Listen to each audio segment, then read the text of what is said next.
Alright, let's dive into something that's been buzzing around the internet lately, and it's a story that's equal parts fascinating and cringeworthy.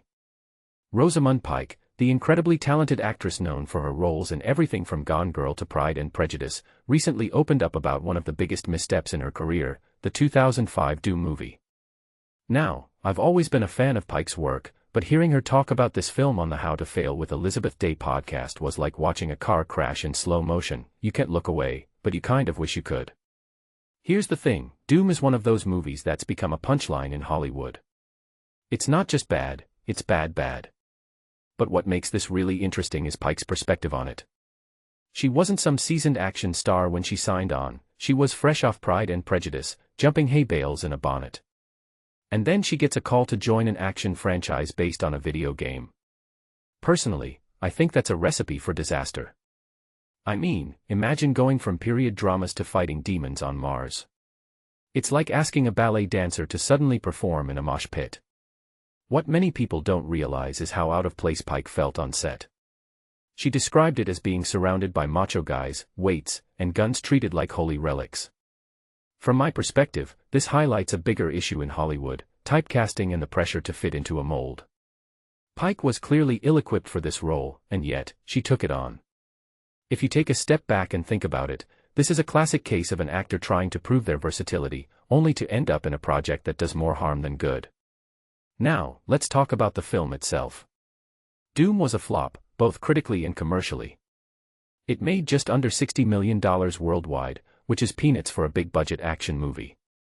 Its Rotten Tomatoes score: a dismal 18%. But here's where it gets even more intriguing. Variety actually said it wasn't that bad. Personally, I think that's just a nice way of saying, it's not the worst thing ever, but it's pretty close. What this really suggests is that even the most well-intentioned projects can go horribly wrong when the pieces don't fit. One thing that immediately stands out is Pike's honesty about the experience. She called it a catastrophe, and said it could have ended her career. In my opinion, that's a bold statement, especially coming from someone who's gone on to have such a successful career. But it raises a deeper question. How many actors have been in similar situations, where one bad decision could derail everything? What makes Pike's story unique is her willingness to own it, to say, yeah, I messed up, but I survived. If you ask me, the Doom movie is a cautionary tale about the risks of stepping outside your comfort zone without the right support. It's also a reminder that not every project is meant for every actor. A detail I find fascinating is how Pike's experience contrasts with Dwayne Johnson's, who was also in the film. For him, it was just another step in his rise to stardom. But for Pike, it was a near-career ender. This raises a deeper question: why do some actors bounce back from failures while others struggle?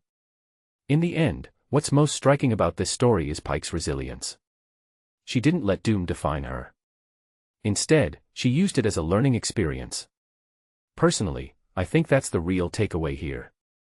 Failure isn't the end, it's just a detour. And if you're anything like me, you'll walk away from this story with a newfound appreciation for Pike's honesty and grit. So, here's my closing thought: what's your Doom moment? That time you took a risk, failed spectacularly, but came out stronger on the other side.